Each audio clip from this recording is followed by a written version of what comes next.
ஒன்னு டிவிக்கு இன்னொன்னு டிஎம்கே. மக்கள் விரோத ஆட்சி நடத்துற ஸ்டாலின் சார் வேணுமா, ಮಕ್ಕಳೇ ನೇಸಿக்கிறವங்க ವಿಜಯ್ ವೇಣುಮಾ? ವಿಜಯ್ ಸೃಷ್ಟಿಸಿರೋ ಈ ರಾಜಕೀಯ ಸಂಚಲನ ನೋಡಿ ಕರ್ನಾಟಕಕ್ಕೂ ಇಂಥ ಒಬ್ಬ ನಾಯಕ ಬೇಕು ಅಂತ ನಮ್ಮಲ್ಲಿ ಈಗ ದೊಡ್ಡ ಚರ್ಚೆ ನಡೀತಿದೆ. ಆದ್ರೆ ಒಂದು ವಿಷಯ ಬಹಳ ಜನಕ್ಕೆ ತಿಳಿದಿಲ್ಲ. ತಮಿಳುನಾಡಿನ ಈ ಹೊಸ ಕ್ರಾಂತಿಯಲ್ಲಿ ನಮ್ಮ ತುಮಕೂರಿನ ಒಬ್ಬ ಕನ್ನಡಿಗನ ಪಾಲು ಇದೆ. ಹೌದು, ವಿಜಯ್ ಅವರ ಟಿವಿಕೆ ಪಕ್ಷದಿಂದ ಗೆದ್ದಿರೋ ಆ ಒಬ್ಬ ಕನ್ನಡಿಗ ಯಾರು? ಇಲ್ಲಿದೆ ನೋಡಿ ಕಂಪ್ಲೀಟ್ ಡೀಟೇಲ್ಸ್.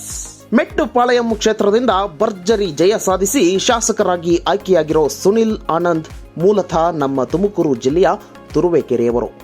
ಒಬ್ಬ ಕನ್ನಡಿಗ ತಮಿಳುನಾಡಿನಲ್ಲಿ ನೆಲೆಸಿ ವಿಜಯ್ ಅವರ ಅಭಿಮಾನಿ ಸಂಘದ ಮೂಲಕ ಹಗಲಿರುಳು ಕೆಲಸ ಮಾಡಿ ಇಂದು ಅಲ್ಲಿನ ವಿಧಾನಸಭೆಗೆ ಲಗ್ಗೆ ಇಟ್ಟಿರುವುದು ನಮ್ಮೆಲ್ಲರಿಗೂ ಹೆಮ್ಮೆಯ ವಿಷಯ.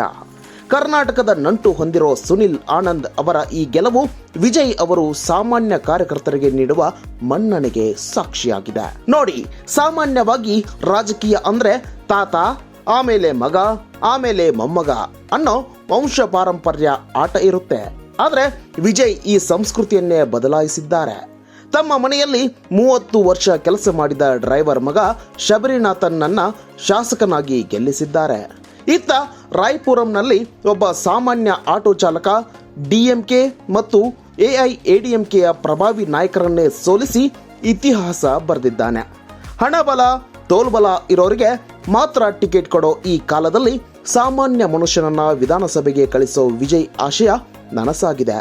ಕರ್ನಾಟಕದಲ್ಲೂ ಇಂತಹ ಬದಲಾವಣೆ ಬರಬೇಕಾ? ನಮ್ಮ ತುಮಕೂರಿನ ಸುನಿಲ್ ಆನಂದ್ ಅವರ ಈ ಸಾಧನೆ ಬಗ್ಗೆ ನಿಮಗೇನು ಅನಿಸುತ್ತೆ? ಕಮೆಂಟ್ ಮಾಡಿ ತಿಳಿಸಿ.